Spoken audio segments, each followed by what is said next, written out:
Hi, thank you. Thank you again for sticking around. Great to see all of you back again. Joining me today, Maynard Holliday, runs the Critical Technologies Office at DoD. And Maynard, to start off, folks don't understand how big and how vast your portfolio is. Tell us a little bit about what you do. Is my mic on? Yes, it is. I have 11 of the 14 critical technology areas as outlined by my boss, the Undersecretary Heidi Shyu, from a year ago. Hypersonics, trusted AI, space, microelectronics, human-machine interfaces, renewable energy, advanced computing, and several others, integrated network system of systems, EW, and cyber. So it's a broad portfolio, and it's broken up into areas where we have to fast follow industry, fast follow and sometimes first follow, and then areas of applied technology where we have to lead. And so that's hypersonics, that's directed energy, and EW. Yeah. So when we talk about great state competition between the United States and adversaries that are big investors in research and development, that have tremendous state budgets to bring to bear on breakthrough technologies, these are all of the areas that are really critical to developing capabilities and hopefully deterring conflict. And it's very big, it's very heady stuff. So for the next year, I just outlined like a ton of different things. What is your primary objective for the next year in terms of a milestone or something to show? Yeah, so I would say my biggest area of funded work is in microelectronics, as exhibited, in the CHIPS Act. And so the Department of Defense is responsible for standing up the microelectronics commons in regional hubs around the U.S. And so we are in the midst of source selection right now. And the premise there, and informed by the pandemic when we couldn't get our electronics for, you saw the supply chain for automobiles affected, for other domestic goods affected by the interruption of chips flows from TSMC and others from Asia, and then because of China's aggressive stance in the Indo-Pacific, we want to onshore the manufacture of critical technologies at the state-of-the-art nodes. TSMC is at 3 and 4 nanometers. The best we have in the US right now is probably 12 nanometers. We want to incentivize the onshoring of those state-of-the-art capabilities. Intel is making an investment in Arizona, as you know.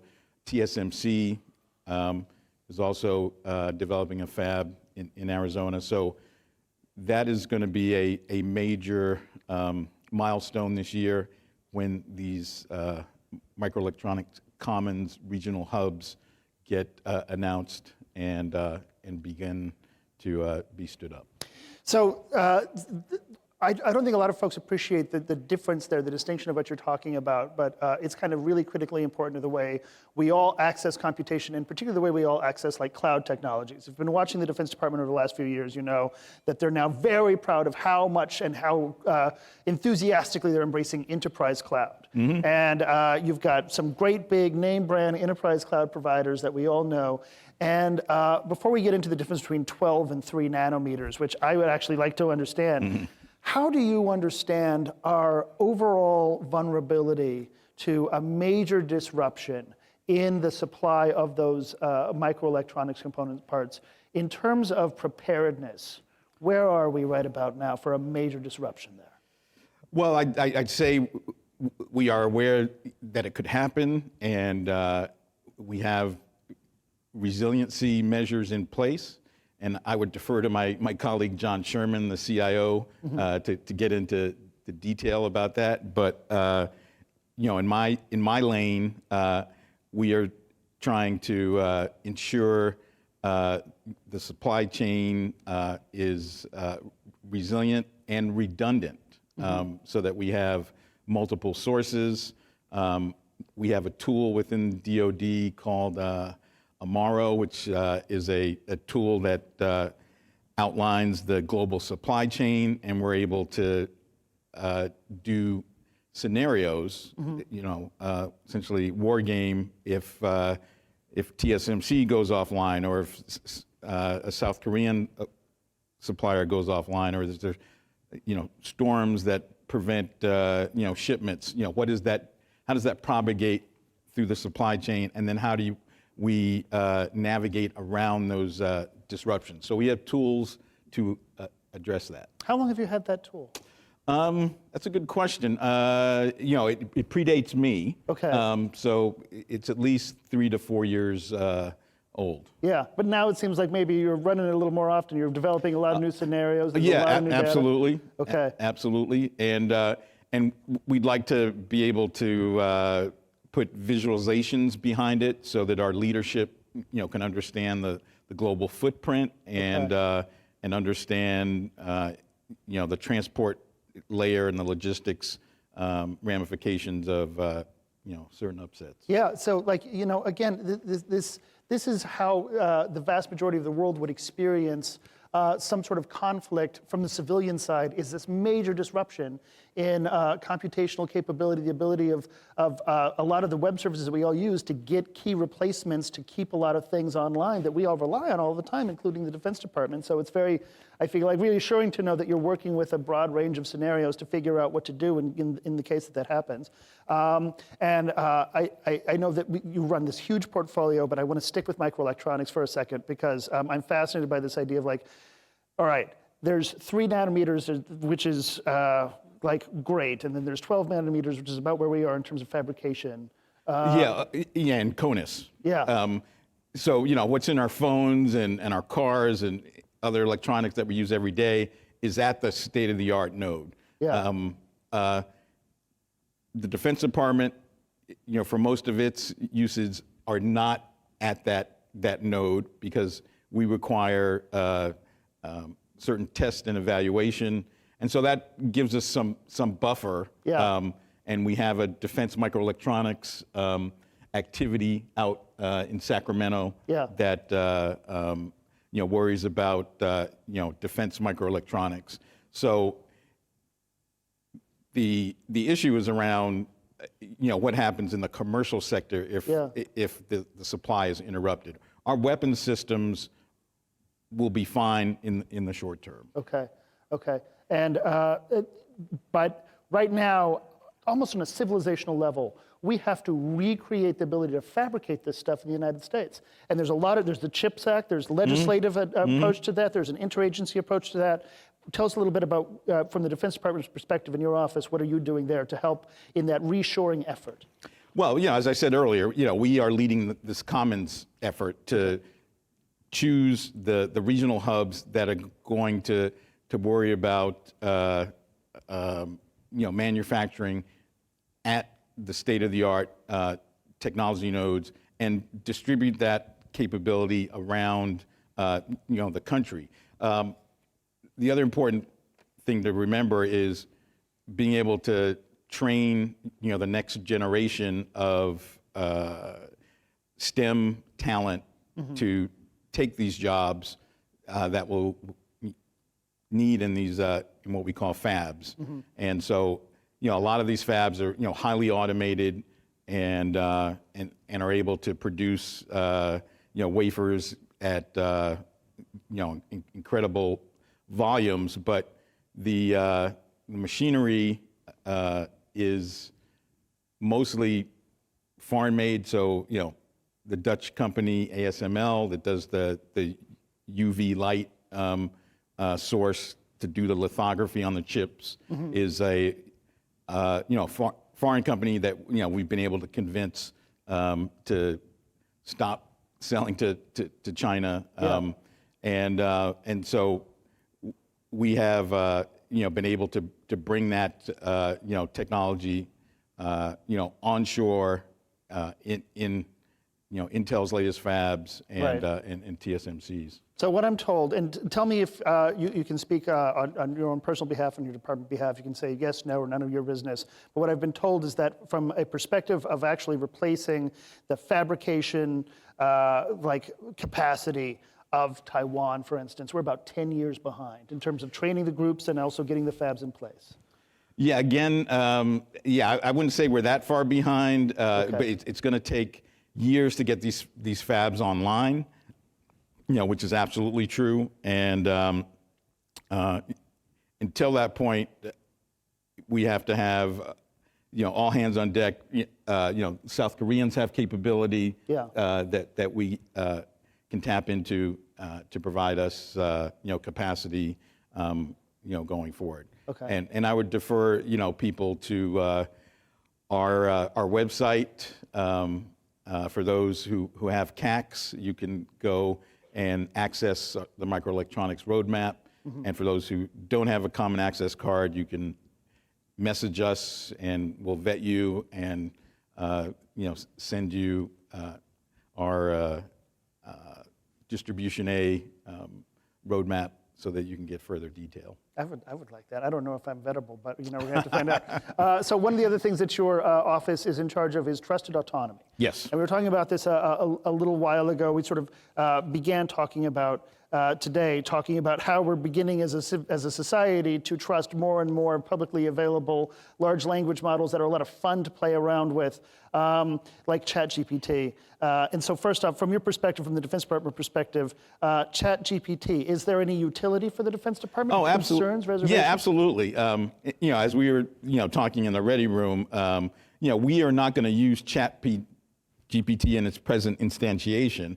However, large language models have a lot of utility. Mm-hmm. And we will use these large language models, these generative AI models, based on our data. And so they'll be tailored with Defense Department data, trained on our data, and then also on our compute.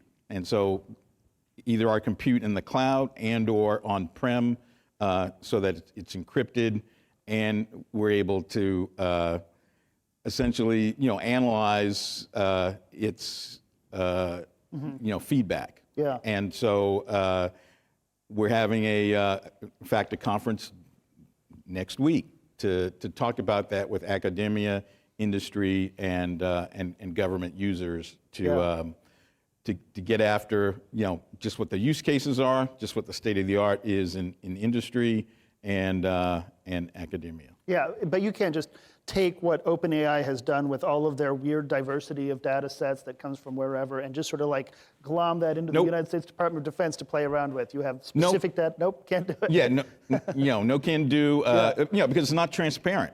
Okay. You can't query and ask OpenAI about the provenance of its, results. Mm-hmm. And so back in 2015, when I was on the Defense Science Board, doing a study on autonomy, when we briefed it to our combatant commanders, they said, this is great, potentially game-changing, but you know what? We're not going to use it unless we can trust it. Mm-hmm. And so that's still the case today, and that's why the portfolio, or the AI portfolio in my domain is, begins with trust. Right. Trusted AI, machine learning, and autonomy. Yeah, so when we get into highly advanced areas of human-machine teaming in kinetic environments, where you're talking about there's a person, they have a UAV, they maybe have ground capability, there's a long series of principles that govern, lethal autonomy for, that are written back home, but, mm-hmm. now that person is in that environment. What is the future of trust between those entities? How do you make that roadmap from here? Yeah, so I'm going to read from so I have principal directors for each of my critical technology areas. Mm-hmm. And so I want to make sure I get our thinking out there explicitly. So initial trust can be gained from design and development decisions through soldier touch points and basic psychological safety, and continuous calibrated trust through evidence of effectiveness and feedback provided by the system during integration and operation. And so challenges exist in measuring the warfighter's trust, which require additional research and understanding to define what influences that trust. Okay. So earlier today, we were reading that op-ed where ChatGPT-3 says, just believe me. Sounds like what the approach is continually re-explore that relationship. Right. So you're never at a state of like real belief, real credibility. You're constantly reevaluating from the operator perspective and from the machine perspective what that relationship is looking at. Is there a point, though, where that begins to slow down or become a barrier to that teaming? Yeah, potentially. Yeah. One of the things that Ms. Hsu talks about is a trust continuum. Yeah. Being able to dial, as you experience, working with a system, you can say, oh, okay, it can do that now. Let me dial up, the autonomy, and then you continually, dial it up until you have that, that trust. Because you and I, get into elevators every day. There's nobody in there. It's an autonomous system. You press a button, you go up, you go down. Yeah. And eventually, this is what the autonomous vehicle market would like you to, get to that threshold of trust where you, get in the car and you don't, have a second thought about whether it's going to get you from point A to point B. So we're not there yet. As a roboticist, I don't think we're going to get to level 5 in our lifetimes, but I hope I'm proved wrong. But certainly in certain well-defined conditions, and certainly in some military domains, we will get there. Yeah, so again, there's mics on the other side if you all have questions, and feel free to go and send it to them. But that's interesting. I didn't, very briefly, what is your experience as a roboticist? Go into this a little bit. Oh, well, so those are what my, degrees are in, Yeah. right? And so, so I did robotics, at Lawrence Livermore National Lab, designed robots for Chernobyl, then did robots in Silicon Valley, Intuitive Surgical, worked at a company called Evolution Robotics that got sold to iRobot. So, we were doing vacuum cleaners. Yeah. So not so exciting, but then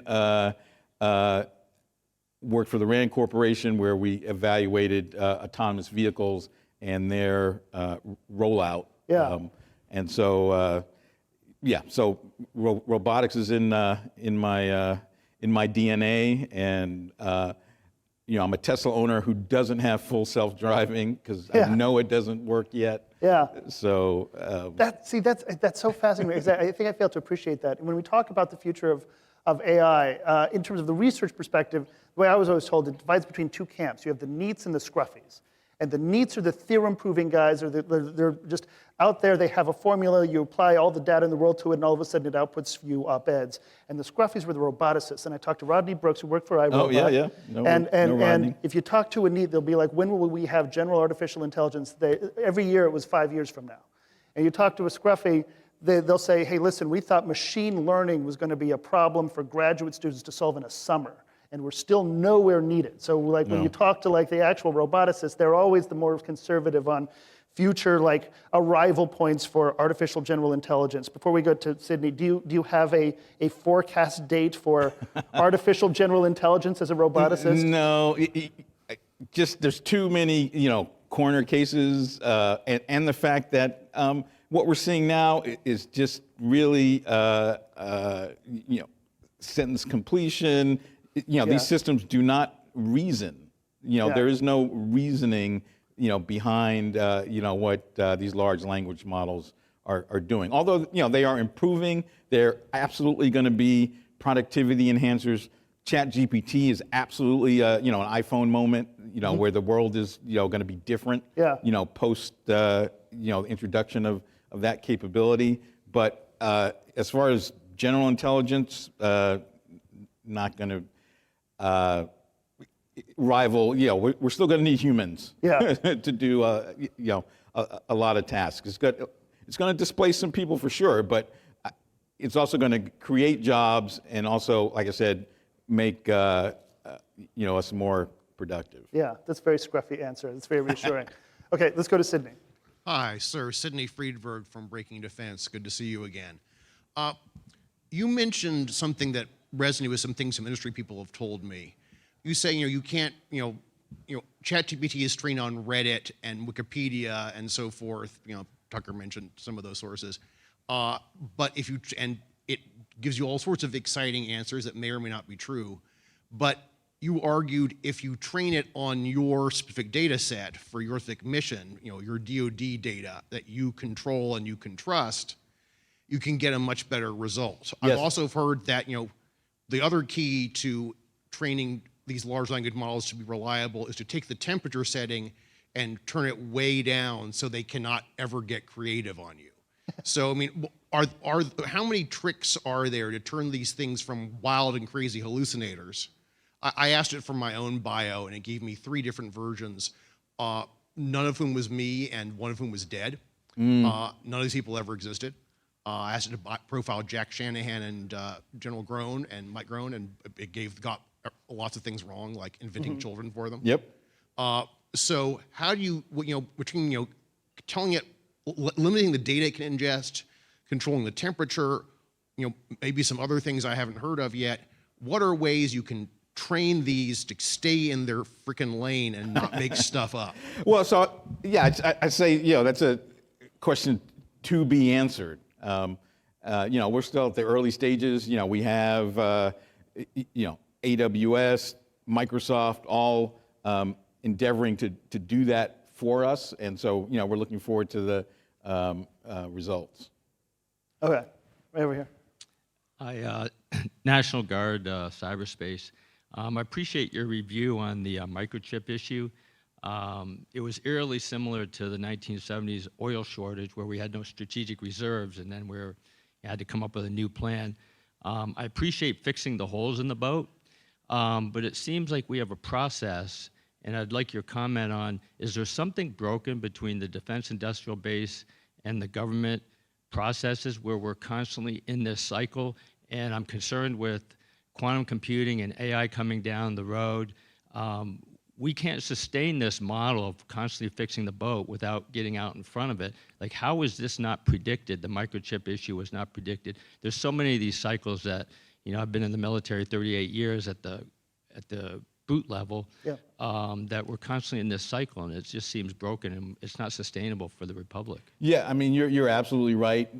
We could be doing better. We let industry offshore, the manufacturer of these chips, pursuing low labor cost, and didn't anticipate, a global pandemic. And, we thought we were going to be able to bring China into the international order, into the international rules-based order. And, they were having none of it. It's about, the continuation of, the Communist Party. Yeah. And so, so mistakes were made. We can do better. Like I said, we have that defense microelectronics activity. And, we have close relationships with, the U.S. industrial base. You'll be hearing in the next several weeks about a neuromorphic chip, based on, brain architecture that we've been funding for over a decade at IBM. That is, really going to, get people's attention because of its performance. And so, we can do better. We have the Defense Innovation Unit. We have other outposts of, that are looking at innovations. We have other transaction authorities, to bring innovation into the department quicker. Wasn't DARPA one of the original sponsors of that IBM neuromorphic That's chip? right, the Synapse program. Yeah, from over a decade ago. In a couple weeks, you say they get ready for a large announcement? Yep. That's okay. That's intriguing. I find that intriguing. We'll talk about that in a minute. Okay, over here, sir. I wanted to ask sort of a classic question. I looked up your background, and you and I both have decades in the RDT&E world, and we ought to talk sometime about Livermore, Sandia, and then Luger, and so on. But in your role now, how do you, exercise judgment over the system tendency to have you invest and choose simpler, more confident payoff things versus take swings at things that might pay off a lot greater, but it's also a much less chance of that because the system pushes you to the former, but your mind takes you to the latter. And how do you make those choices between confident and maybe not so confident, but whoa? Yeah, so I'm in the maybe not so confident and whoa because I didn't grow up in that total defense space. So when I went to work for Frank Kendall, I was coming from Silicon. I had spent over a decade in Silicon Valley. So I spent 15 years at Livermore, over a decade in Silicon Valley, and then I went back to the nuclear priesthood at Sandia. So I had this hybrid background, and that's what I brought to that's what I continue to bring to the table. I want to take big swings, and and I'm doing that, and I am encouraged to do that by the leadership I have around me. But you're absolutely right. There are antibodies within the building that want to slow walk things and are not paying attention. But China and Russia's incursion into Ukraine have gotten everybody's attention. Yeah. So I want to go back to this for a second because we are talking about like whether or not, as on a national level, and certainly in terms of lawmakers, there is real appetite and encouragement for long-term investment in things that must be experimented with, and that sometimes experiments produce failure that's not failure. And the Defense Department has always had sort of a tricky issue with this because the Defense Department gets hammered for every failure. Like a missile doesn't work out right, and a whole bunch of people are screaming. And Silicon Valley can, drive cars into walls, and everyone's like, oh, that's fun. That's like, because they kept the cost down. Are we now on a national level, just speaking from your own perspective as a roboticist to now in DoD, are we at a higher level of tolerance and encouragement of that sort of experimentation for these big bet technologies? Yeah, so I'd say absolutely. I mean, everything in your pocket is the product of the government buying down that risk. So DARPA, created to prevent technological surprise, but also to foster technological surprise. Mm-hmm. And so, the GPS constellation, the accelerometers in your phone that are, measuring the gravity vector, all, based on government early investment to buy down technical risk. And so we're doing that, in a whole bunch of areas. Right now we're looking at, trying to track when generative AI is used for misinformation, because that's going to be critical. Yeah. Our adversaries are going to use that, to certainly try to disrupt, our, societal, norms. Yeah, yeah. I think not just our adversaries. I think we're probably going to use it for that ourselves pretty soon. Right over here. Hi, I'm Ethan. I'm with AEI's Taiwan team and also part of the National Security Innovation Network, part of the DIU network that you created, Mr. Holliday. And I guess my question has to do with some of the research that we've been looking at in terms of China trying to, create a monopoly over the low-end chip manufacturing and packaging sector. And like you said earlier, the DoD doesn't always use the most advanced chips. Sometimes it's like a generation or two behind because of like the procurement processes. So is the DoD looking at ways to strengthen and ensure that China doesn't gain a monopoly over the lower end chip manufacturing sector? And if so, and so that's part of the, the commons, right? To, diversify the microelectronics, industrial base. So yeah, we're absolutely, concerned about that and, addressing it. Do you think that those chips are going to fall more and more out of relevance, though, as we rely on higher and higher levels of compute, particularly in distributed platforms? No, well, because DoD platforms, as the questioner just said, are several generations behind, and so we're going to need those chips, for years to come. So they're not going away, and we'll still need to sustain that manufacturing capability. Okay, John, last one. All right, thank you, John Harper with Defense Scoop. Just in terms of these large language models and how DoD is looking to approach that, are you essentially looking to purchase commercial models and then just feed DoD's data into it, or no. are you going to put out RFPs for kind of defense specific large language models, or will the R&E directorate just be kind of building its own models? Yeah, so we have some AI hubs that are going to be ingesting specific data around vision, around electro-optic signatures, so that we can teach our own neural nets. And we'll work with companies like Microsoft, AWS, together to train systems that are bespoke to DoD, and together, test, validate, and verify them. So we're not going to completely, like you just said, give an RFP and said, all right, here's our data, go do it and see what, come back. It's going to be a joint process. Okay. Thank you. Folks, that is all the time we have today with Maynard Howard. Please join me in thanking him for his time today. Really appreciate it, sir. All right. Yeah, that's all right.